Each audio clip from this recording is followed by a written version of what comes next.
Just days before Donald Trump's high-stakes visit to China for talks with his counterpart Xi Jinping, the United States took a bold and provocative step. On May 8th, the U.S. Treasury Department imposed sanctions on 10 individuals and companies. Why? Because Washington believes they are helping Iran's missile and drone programs. Several of the sanctioned individuals and companies are based in China and Hong Kong. U.S. officials accuse them of assisting Iran in securing weapons and raw materials needed to build Shahed drones and ballistic missiles. Iran remains one of the world's major drone manufacturers and has the industrial capacity to produce around 10,000 drones per month, according to the British government-funded Center for Information Resilience. In a statement, the Treasury Department said it remains prepared to take economic action against Iran's military-industrial base in order to prevent Tehran from rebuilding its production capacity. Treasury officials also warned that the U.S. is prepared to act against any foreign company supporting illicit Iranian commerce, including airlines. The statement added that Washington could impose secondary sanctions on foreign financial institutions aiding Iran's efforts, including entities connected to China's independent teapot oil refineries.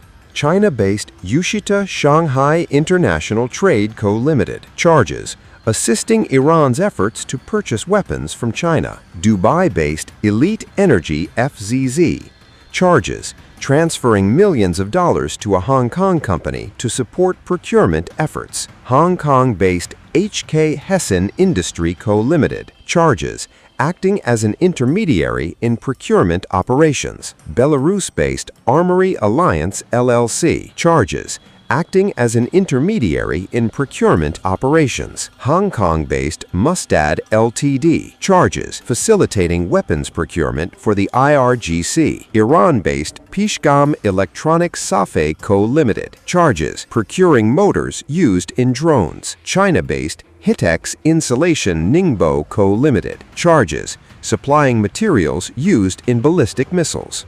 The escalation comes as the Trump administration intensifies its sanctions campaign by targeting Chinese refiners and warning financial institutions that they could face penalties for facilitating oil transactions between Iran and China. The issue is expected to become a major point of contention during the upcoming Trump-Xi meeting. China, meanwhile, has ordered its citizens and companies to not comply with U.S. sanctions. Beijing has also activated a law intended to counter what it calls extraterritorial punitive measures. China's Ministry of Commerce issued the prohibition order after the U.S. Department of the Treasury last month announced sanctions targeting one of China's largest independently operated teapot refineries. China's Ministry of Commerce issued the prohibition order under its 2021 Rules for Counteracting Unjustified Extraterritorial Application of Foreign Legislation and Other Measures, commonly known as China's blocking rules.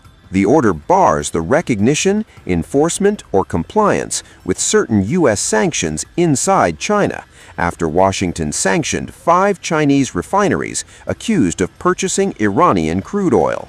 Iran has long maintained strong military and economic ties with China. Tehran continues to sell a significant portion of its sanctioned oil exports to Beijing. In a major development ahead of Donald Trump's expected visit to China, Beijing has taken a clear stand on Iran's nuclear program. Defending Tehran, China said Iran has a legitimate right to the peaceful use of nuclear energy, according to AFP. The statement comes amid intense global scrutiny of Iran's nuclear ambitions and rising tensions across the Middle East. Beijing's position is not new.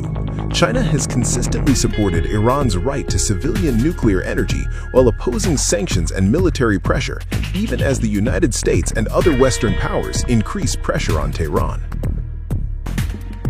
Chinese Foreign Minister Wang Yi said China appreciates Iran's commitment not to pursue nuclear weapons.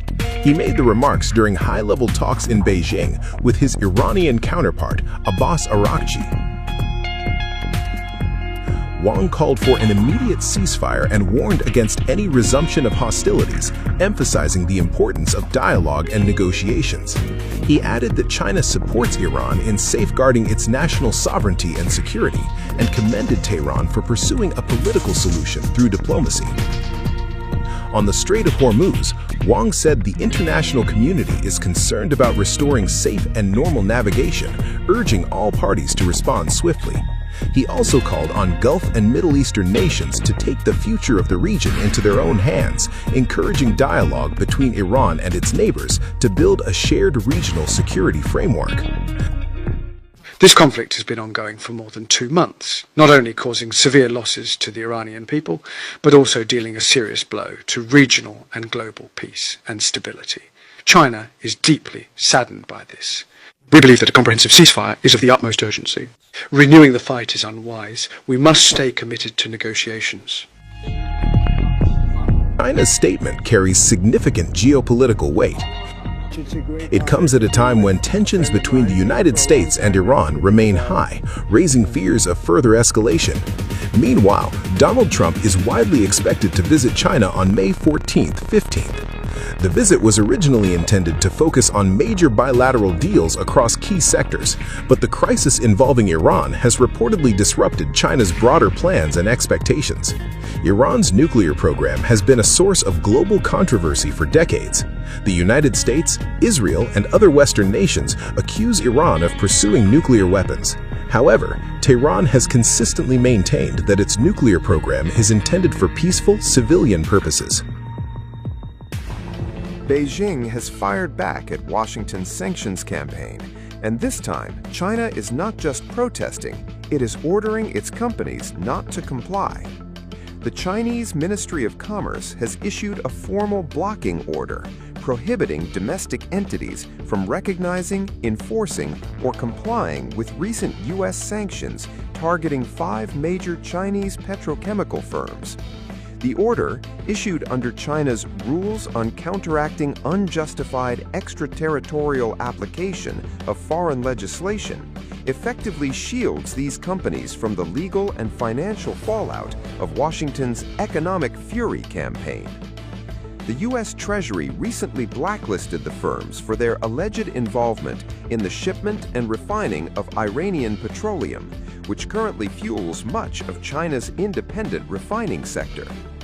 The MOCOM directive creates a legal firewall, making it a violation of Chinese law for any individual or institution within China, including branches of foreign banks, to freeze the assets of these companies or refuse to conduct business with them based on U.S. designations. By formalizing this resistance, China is signaling that its energy security, particularly its reliance on Iranian crude to power its teapot refineries, is non-negotiable. If these companies are effectively cut off from the dollar clearing system, Beijing is expected to facilitate their transactions through the Cross-Border Interbank Payment System, CIPS, using the digital yuan, ECNY, further accelerating the de-dollarization of the global oil trade. Beijing has warned that it would take necessary countermeasures against any party that complies with the U.S. sanctions to the detriment of Chinese national interests, placing multinational corporations and global banks in a difficult dual compliance trap. Beijing has sent a clear message ahead of U.S. President Donald Trump's planned visit to China.